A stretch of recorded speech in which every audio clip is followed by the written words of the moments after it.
जय हिंद साथियों। मैं आर के स्वामी आप सभी का स्वामी क्लासेस फाजिलका में स्वागत करता हूं। साथियों, आज हम पंजाब स्कूल शिक्षा बोर्ड की हिंदी पुस्तक 9वीं कक्षा में शामिल कहानी दो हाथ का विस्तृत अध्ययन करेंगे। साथियों, आज की जो क्लास है बहुत ही महत्वपूर्ण होने वाली है, इसलिए वीडियो के अंत तक जुड़े रहें। वीडियो को लाइक और शेयर अवश्य करें। अगर आप हमारे YouTube चैनल पर नए हो तो चैनल को सब्सक्राइब करें, बेल आइकन को अवश्य दबाएं ताकि आप तक नई क्लास का नोटिफिकेशन पहुंच सके। तो शुरू करते हैं आज की क्लास। कहानी का विस्तृत अध्ययन करने से पहले हम कहानी की लेखिका डॉक्टर इंदु बाली जी से संबंधित महत्वपूर्ण तथ्यों का अध्ययन करेंगे। डॉक्टर इंदु बाली जी का जन्म लाहौर, पाकिस्तान में सन 1932 में हुआ था। इन्होंने प्रारंभिक शिक्षा पहले लाहौर और फिर विभाजन के बाद शिमला से प्राप्त की। उच्च शिक्षा लुधियाना और चंडीगढ़ से ली। हिंदी अध्यापन को इन्होंने अपने व्यवसाय के रूप में चुना तथा सरकारी कॉलेजों में प्राध्यापिका के रूप में पंजाब के विभिन्न शहरों में अध्यापन कार्य किया। इस बीच इन्होंने अनेक स्थानों पर प्राचार्य यानी कि प्रिंसिपल के रूप में भी कार्य किया तथा अब पिछले अनेक वर्षों से चंडीगढ़ में सेवा निवृत्त यानी कि रिटायर्ड जीवन व्यतीत कर रही है।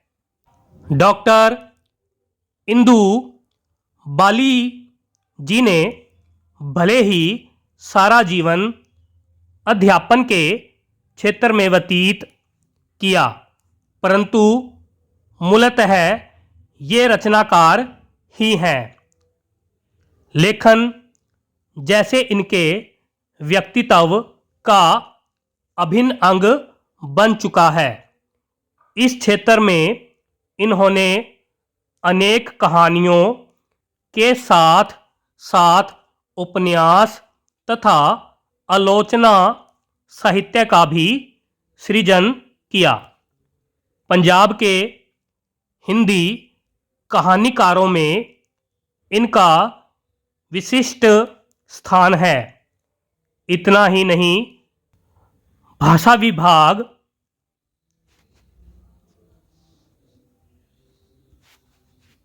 पंजाब की ओर से इन्हें शिरोमणि साहित्यकार के सम्मान से भी अलंकृत किया गया।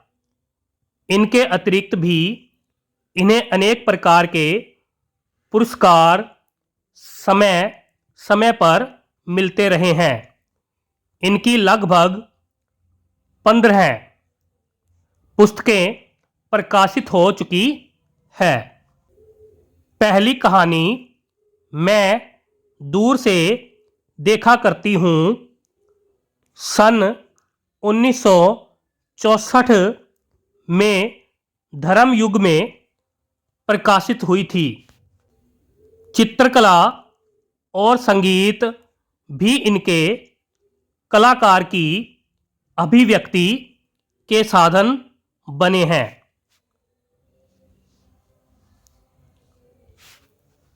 मन रो दिया, दो हाथ, मेरी 3 मौतें, दूसरी औरत होने का सुख, टूटती जुड़ती मैं खरगोश होना चाहती हूँ आदि इनके प्रसिद्ध कहानी संग्रह है तथा बांसुरिया बज उठी सोए प्यार की अनुभूति उपन्यास है।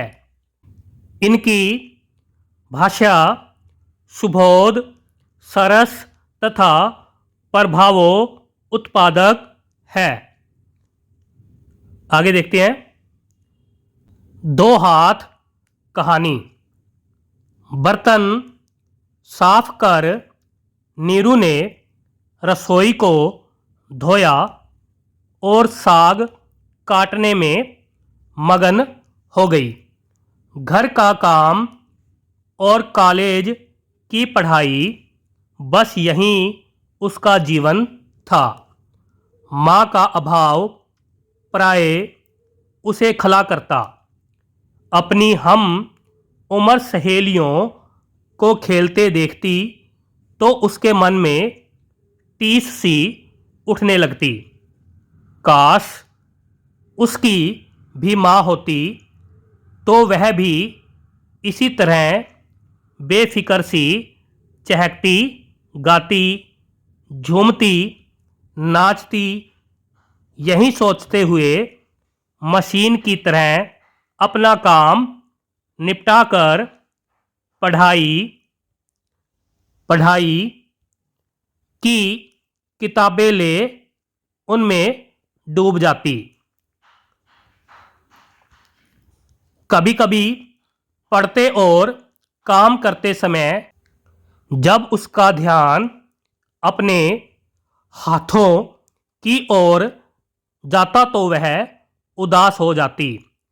फिर सोचती, मोर के पैर भी तो क्रूप होते हैं, इससे क्या होता है? सुंदरता में क्या वह मोर से कम है? भगवान ने उसे सुंदर चेहरा दिया है। हाथों से दिन भर काम करेगी तो उनमें सुंदरता और कोमलता कहाँ से आएगी? कभी बर्तन मांजना, कभी झाड़ू देना, कभी चपाती सेकते हुए हाथ का जलना, बस हर पल काम और काम। रसोई का काम निपटा चुपचाप कपड़ों का ढेर धोना। किंतु रात को जब पिताजी सिर पर हाथ रखकर कहते, मेरी बेटी थक गई होगी, तो पिता का अपार दुलार पाकर सभी अभाव भूल जाती। उनका प्यार भरा स्पर्श बड़ा सुखद लगता। कभी वह हंसते हंसते उदास हो जाती तो पिता झट पूछते, क्या बात है मेरी रानी, बिटिया उदास क्यों है? कुछ नहीं पिताजी। अरे अरे, तुम तो रो रही हो, क्या बात है? नहीं नहीं, हाँ बस यूं ही मन भर आया था। बिना बात के मन भर आया था, यह भी कभी होता है। शायद माँ की बात याद आ गई थी। क्यों, ठीक है ना? नहीं तो हाँ। और वह फूट फूट कर रो पड़ती। पिताजी सिर पर हाथ फेरते हुए कहते, शायद मैं तुम्हें माँ का पूरा प्यार नहीं दे पाया। उनकी आंखें भी डबडबा गई थी। नहीं नहीं, आप गलत न समझे। वह तो जाने क्यों वैसे ही याद आ गई। भला आपसे अधिक प्यार कौन दे सकता है। उसी समय नीरू को ध्यान आया कि अभी उसे ढेर सारा काम करना है। रसोई में सारे बर्तन झूठे पड़े हैं, चूल्हे को लीपना है, कल के लिए कोयले तोड़ने हैं। इस बार लकड़ियाँ इतनी मोटी है कि रोज कुल्हाड़ी से उन्हें छाँटना होता है। उसे याद आया कैसे माँ उसे घर का कोई काम नहीं करने देती थी।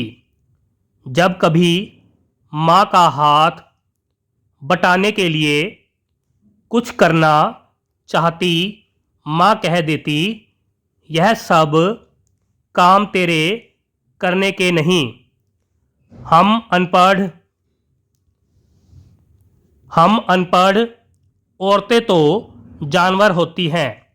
और माँ अपने हाथ खोलकर दिखाती, मोटी खुरदरी उंगलियां, कटी फटी चमड़ी और टेढ़े मेढ़े नाखून नीरू को जाने कैसे लगता, और वह अपने सुंदर हाथों की कोमलता में एक प्यार का सपना बुनने लगती। माँ कहती, तुम्हारी उंगलियां ककड़ी की तरह कोमल है।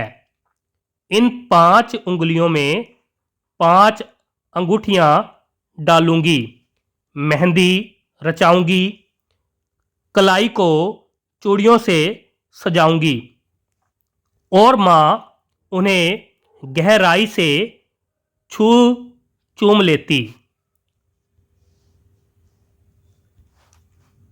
अपनी गालों पर घुमाती।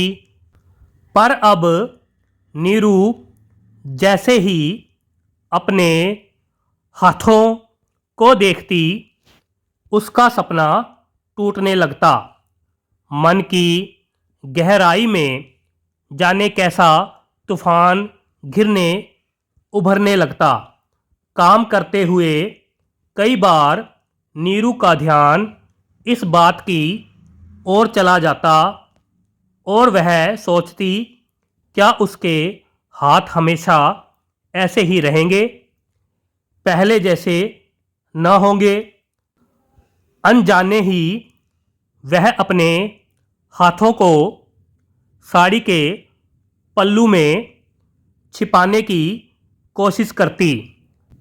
माँ की याद उसे और बेचैन करने लगती। अगले दिन रसोई में नीरू काम कर रही थी। पिता दफ्तर से लौटे थे और आते ही प्यार से नीरू को पास बुलाकर कहने लगे, आज से सारा काम मैं किया करूँगा। नीरू ने कहा, यह कैसे हो सकता है, मेरे रहते आप काम करें।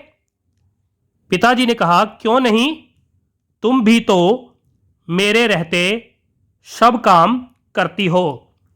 यह बात अलग है, नीरू ने कहा।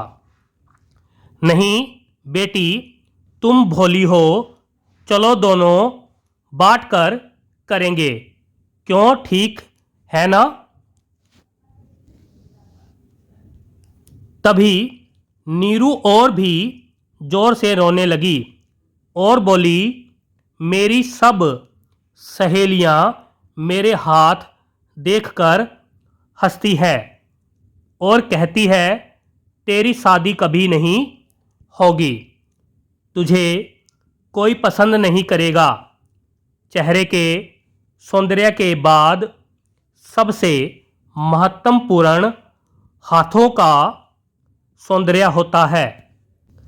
फिर किसी को शादी दासी या नौकरानी से तो करनी नहीं, लड़कियों के हाथ तो अवश्य सुंदर, कोमल, स्निग्ध और चमकीले होने चाहिए। और भी जाने क्या क्या कह मेरा और आपका उपहास करती हैं। जाने कौन यह सब व्यर्थ की बातें तुम्हारे दिमाग में भरता रहता है। सब पगली हैं। देखो नीरू, काम करने वाले की शोभा तो उसके हाथों से ही आकी जाती है। अपने हाथ से काम करने वाली लड़की तो शक्ति और संपन्नता की प्रतीक होती है। काम करने वाले ये दो हाथ तो मानव जीवन की शोभा है। भगवान ने यह दो हाथ कर्म करने के लिए बनाए हैं। यही इतिहास, संस्कृति और साहित्य का निर्माण करते हैं। हाथों का सौंदर्य तो कर्म की गति के साथ सुंदर से सुंदरतर और सुंदरतर से सुंदरतम होता जाता है। यही सब कहते कहते वह गंभीर हो गए थे। तभी नीरू में एक नई जागृति आ गई और वह उमंग से भर कहने लगी, सच पिताजी, आप ठीक कहते हैं। और वह अपने पिता के चेहरे की तरफ श्रद्धालु भक्त की तरह देखने लग गई। उनके चेहरे पर ऐसा भाव उदय हुआ था कि जिसकी गहराई के रहस्य से नीरू का अंतर्मन प्रकाशित होने लगा था। वह अपने काम में फिर से लग गई। तरह तरह के पकवान बना टेबल संवारने लगी। दो हाथों के सौंदर्य का रहस्य धीरे धीरे परत दर परत खुलने लगा था। माँ की मृत्यु के बाद भाई बहनों को संभालने का सारा बोझ उसने ही उठा लिया था। सभी छोटे बहन भाई खेलने खाने में मस्त रहते और माँ की तरह गंभीर स्वभाव के कारण अपनी ही धुन में समस्त कर्तव्य निभाती रहती। पढ़ाई में भी सबसे आगे रहती। घर के काम में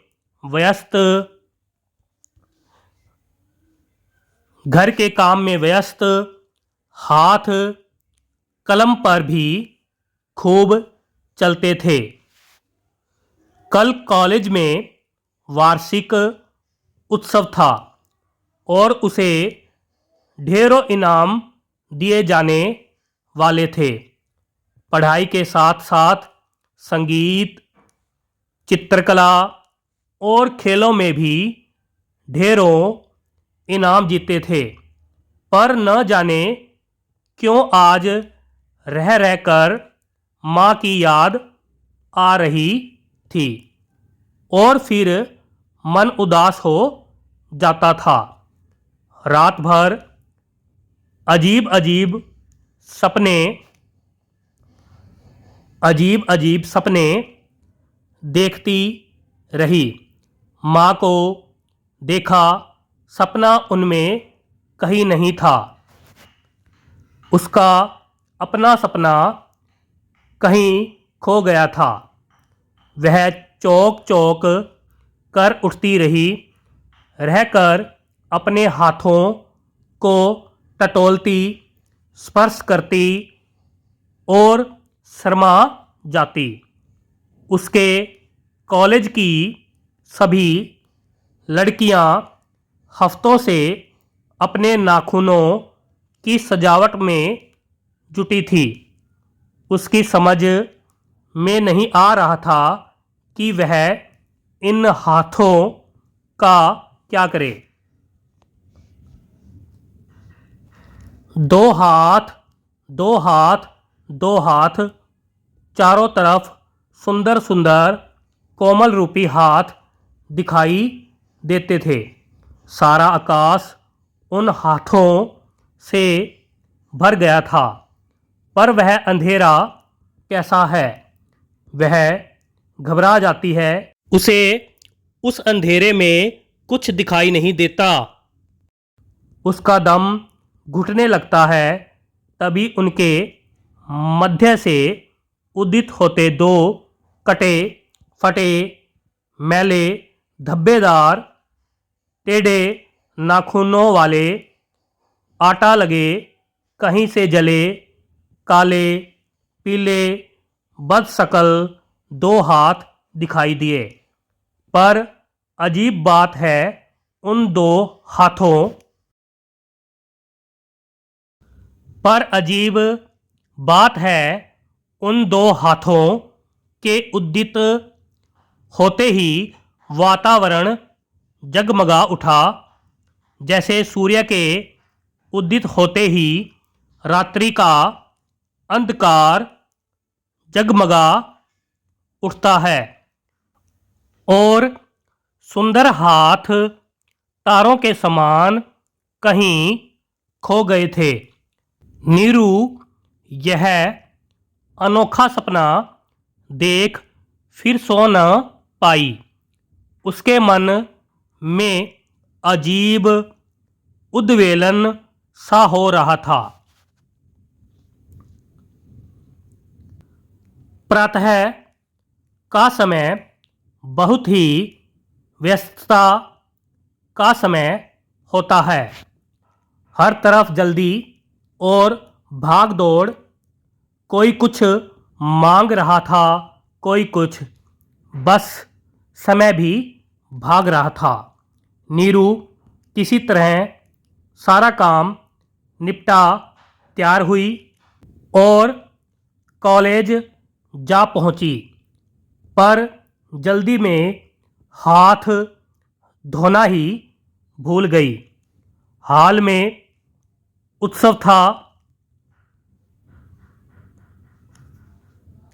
और वहां पहुंचने के बाद ही उसे याद आया, पर अब क्या हो सकता था। सभी बैठ चुके थे, सभापति आ चुके थे। भागते भागते ही वह अपनी निश्चित कुर्सी पर पहुंची और उदास खोई सी बैठ गई। सभापति के स्वागत के बाद इनाम बंटने आरंभ हुए। नीरू का नाम बहुत ही सम्मान और तारीफों के बाद लिया गया। बड़े चाव से भागती हुई वह स्टेज पर गई, पर इनाम लेने के लिए ज्यों ही हाथ फैलाए, शर्म से उसके हाथ कांपने लगे और आंखों से आंसू टपकने लगे। इनाम बंट जाने के बाद सभापति ने कहा, एक विशेष इनाम देने को मन चाह रहा है। वह इनाम है उस लड़की के लिए जिसके हाथ जिसके हाथ कॉलेज में सबसे सुंदर होंगे। निर्णय जजों पर छोड़ा जाता है। इतना सुनना था कि सुंदर सुंदर हाथ अपने अपने को संवारते से आ धमके। आज सभी लड़कियां खुश थी। उनकी किस्मत जाग उठी थी। कोई मूल्य डालने वाला तो मिला, पर नीरू मौन सिर झुकाए खड़ी थी। इतनी उदास और शर्मिंदा तो वह पहले कभी न हुई थी। उसकी समस्त सहन शक्ति मानो खो गई थी। लगने लगा था एक भयंकर विस्फोट होगा और वह धरती में समा जाएगी। सभापति ने निर्णय सुनाया तो सभी चौंक गए। वह कह रहे थे, नीरू के 2 हाथ मुझे पिछले 4 घंटों से अपने अपूर्व सौंदर्य के प्रति आकर्षित कर रहे थे। आज मैंने जाना सुंदर हाथ कर्म से सजते हैं। कर्मशीलता ही हाथों की शोभा होती है। हाथ सर्जक है। उसका सौंदर्य कार्य करने की क्षमता है। वह जीवन का बाह्य नहीं, आंतरिक सौंदर्य और श्रृंगार है। वह हाथ कितने सुंदर हो सकते हैं जिन्हें कर्म साधना में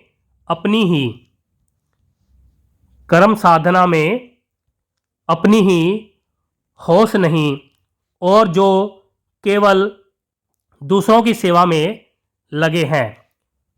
हाथों पर लगा आटा, काले पीले जले निशान, स्थान स्थान से कटे फटे नदी नालों सम बहता अद्वितीय अलौकिक सृष्टि का अपार सौंदर्य मानो यहीं आकर समा गया हो।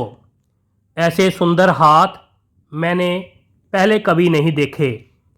यह कहते कहते सभापति समस्त हाल में बैठी लड़कियों की तरफ देखने लगे, जैसे उनकी आंखें कहीं दूर खो गई हो। नीरू इनाम लेकर लौट रही थी। वह खुश थी। धरती सम गंभीर सागर सी अपार थी। उसकी खुशी की उपलब्धि उसने अपने हाथों की ओर देखा। उसे आज से दोनों हाथ सुंदर लग रहे थे। साथ यह भी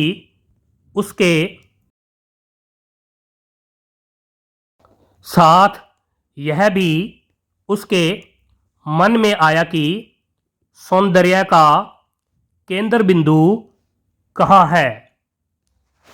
प्यारे साथियों, ये थी 2 हाथ कहानी। आशा करता हूँ कि आज की कहानी आपको अच्छी लगी होगी और बहुत कुछ इस कहानी से आपको सीखने के लिए मिला होगा।